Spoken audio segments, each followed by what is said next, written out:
Bueno, esta última parte del webinar sobre sistemas de salud, vamos a referirnos entonces directamente a pensar, digamos, qué significancias o cómo enfrentar esta agenda de reformas a los sistemas de salud y estas políticas que han conjugado reformas en los estados, en la seguridad social y en el sector salud. Porque lo que más miedo les da a todos estos actores hegemónicos en el campo global de la agenda de la salud global liberal o del panamericanismo de la salud internacional, lo que más miedo les da no es que les estemos demostrando, digamos, resistencia, pensamiento crítico, que claro que hay que hacerlo,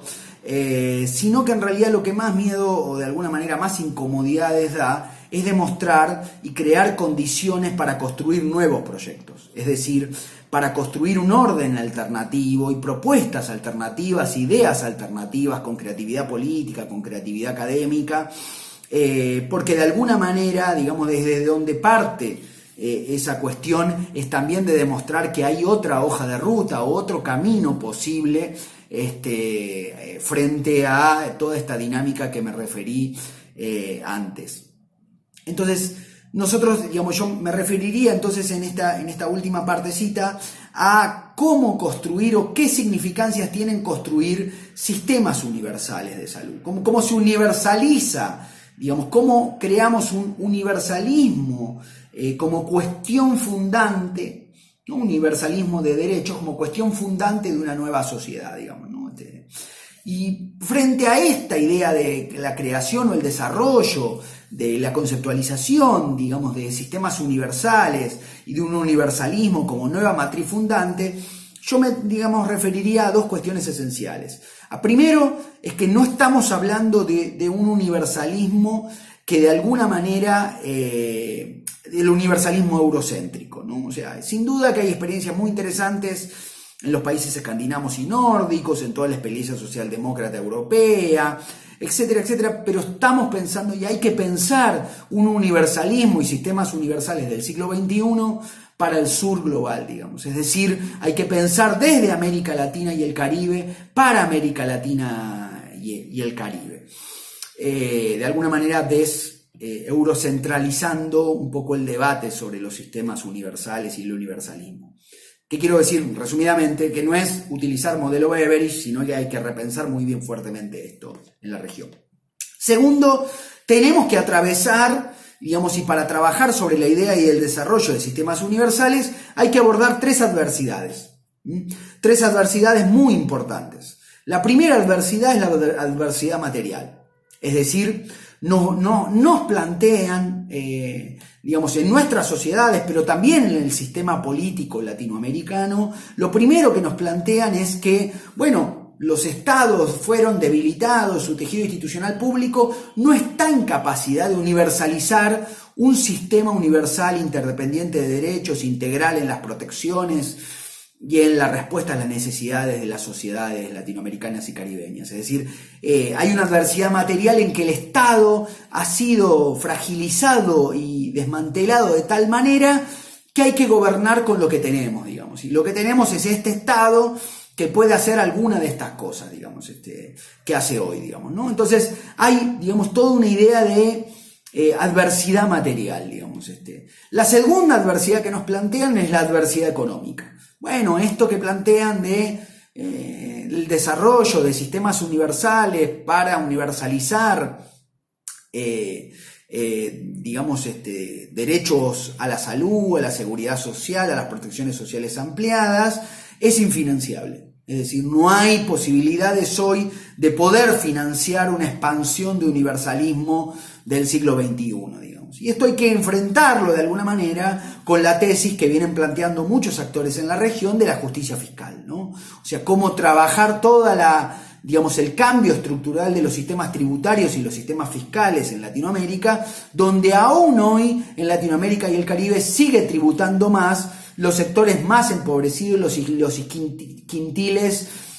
más desiguales de la región latinoamericana, con la paradoja de quienes más financian las políticas públicas en porcentaje a su ingreso cotidiano son los más pobres o los más empobrecidos, digamos. Es decir, hay que cambiar radicalmente los sistemas tributarios y fiscales para que tributen más los que más tienen y la especulación financiera y poder con eso generar no solamente redistribución de la riqueza o políticas redistributivas que aborden la desigualdad, sino que generen expansión de bienes públicos, digamos, y universalización de bienes públicos. Y por último, hay que, digamos, enfrentar la adversidad política, es decir, la correlación de fuerzas dentro de las sociedades y dentro de la sociedad política, aún hoy en esta tesis de universalismo y de sistemas universales, es muy adversa. ¿Y por qué es adversa? Primero porque el sistema político y el sistema político partidario, en todas sus variables, muchas veces no sabe muy bien cómo se conjuga y cómo se aborda una hoja de ruta de universalismo del siglo XXI, del desarrollo de sistemas universales, también por límites que ha tenido la medicina social, la salud colectiva, el pensamiento crítico latinoamericano, en esta construcción del nuevo saber, digamos, porque de alguna manera, digamos, la medicina social y la salud colectiva entiende perfectamente que las bases del universalismo y de los sistemas universales, la base fundante es, digamos, ¿para qué? Sistemas universales y universalismo. Para responder a la determinación social. Es decir, hay que comprender que todo el planteo de sistemas universales y universalismo como base fundante de una nueva sociedad y del vivir bien que muchas veces hablamos, hay que comprender que no es una perspectiva exclusivamente médica, es decir, no estamos planteando universalizar atención médica curativa asistencial, que sin duda también hay un derecho a curar y un derecho a universalizar el derecho a la curación y a la atención sanitaria. Pero todo el planteo de sistemas universales y universalismo, digamos, de derechos del siglo XXI, es una revisión crítica que tiene incluso la medicina social y la salud colectiva como pensamiento latinoamericano, de construir un nuevo saber, digamos, donde hay que, de alguna manera, plantear, digamos, cómo los sistemas universales son la mejor manera de enfrentar los determinantes y la determinación socioambiental de la salud. Es decir, los sistemas universales tenemos que demostrar, no solamente conceptualmente, sino materialmente, que los sistemas universales son el mejor camino para abordar los determinantes y la determinación social de la salud. Digamos, y esto sin duda tiene la construcción de un nuevo saber que implica investigación y acción política, conjugando investigación y acción política, y que en esa dinámica hay que, digamos, de alguna manera, digamos, tenemos la posibilidad de revisar parte de toda la experiencia latinoamericana y caribeña. ¿Qué ha pasado con la expansión de bienes públicos en Cuba o en Costa Rica? ¿Qué ha pasado con la experiencia de Brasil, digamos, del sistema único, con toda su particularidad de universalizar acceso a la salud con efectores privados de salud sobre base de un sistema privado de salud en Brasil, pero donde, por ejemplo, el universalismo en Brasil, el sistema único de salud en Brasil, el universalismo brasileño, se basa, por ejemplo, en una matriz fundante de participación y democratización social, es decir, es la sociedad que participa en la toma de decisiones del sistema único de salud y que, por ejemplo, el caso cubano o el caso costarricense no lo habían tenido. Es decir, tenemos que revisar, digamos, de alguna manera el acumulado de procesos y de experiencias que hemos tenido. En segundo lugar, me parece muy importante empezar a preguntarnos cómo construir hojas de ruta de sistemas universales en sociedades donde no se construye al otro, donde el otro no es igual a mí, digamos, porque quiero tener diferenciación y ascendencia y diferenciación de clase. Cómo, digamos, la expansión de bienes públicos y la universalización de bienes públicos significa sin duda la construcción de una nueva ciudadanía social en Latinoamérica. Y que esa, digamos, expansión de bienes públicos tiene que ir anclada a una subjetivación y un shock,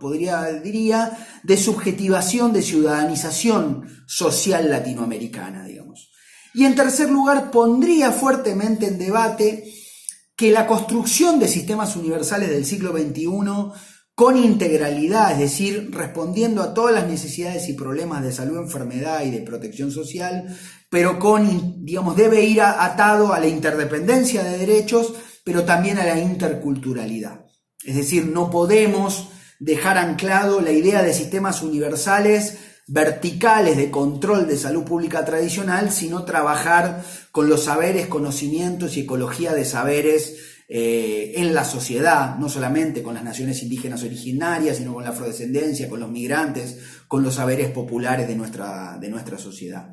Y por último, hay una última clave de los sistemas universales que me gustaría abrir como pregunta, es si seguimos pensando en sistemas universales en una especie de gran máquina orwelliana de un único sistema de salud que todo lo controla, que todo lo revisa, que administra y provee servicios, que de alguna manera financia la oferta de bienes públicos y que expande interdependencia de derechos. Digamos, ¿por qué lo formulo en lógica de pregunta? Porque creo que hay que revisar la idea de los sistemas universales únicos de salud pública y de seguridad social en una idea de lo que podríamos decir descentralización y municipalización. No creo que en el siglo XXI, con la complejidad del urbanismo y la desigualdad, con la complejidad territorial que tenemos en nuestras naciones y países de Latinoamérica y el Caribe, el camino sea reconstruir una especie de tesis de el Estado industrial centralizado y planificador del siglo XX, digamos. Hay que pensar un Estado del siglo XXI y sistemas universales del siglo XXI que conjuguen igualdad y diversidad, que conjuguen igualdad y diferenciación, digamos. Y en esa dinámica me parece que preguntarse toda la idea de sistemas locales de salud pública en el marco de un sistema universal único de salud pudiera ser quizás un nuevo acercamiento a la lógica de ciudadanía ampliada y garantía de derechos interdependientes. Y en esto nos jugamos la vida porque hay que desplazar la lógica de la pobreza como definición de las políticas públicas y poner en el centro de la revisión de la medicina social, de la salud colectiva, de los movimientos académicos institucionales, de los movimientos sociales, hablando de la igualdad, pero la igualdad como estructurante de un nuevo constitucionalismo, de una nueva institucionalización del Estado, pero sobre todo de una nueva ciudadanía cultural y social que efectivamente nos plantee construir redes y cambiar nuestras condiciones de vida. Bueno, gracias y espero que les sirva parte del debate del webinar de hoy. Quedo abierto a preguntas, consultas por mi mail, gbasile@flaxo.org.do o bien en la dinámica que se vaya a dar dentro de la clase y la cursada. Un abrazo.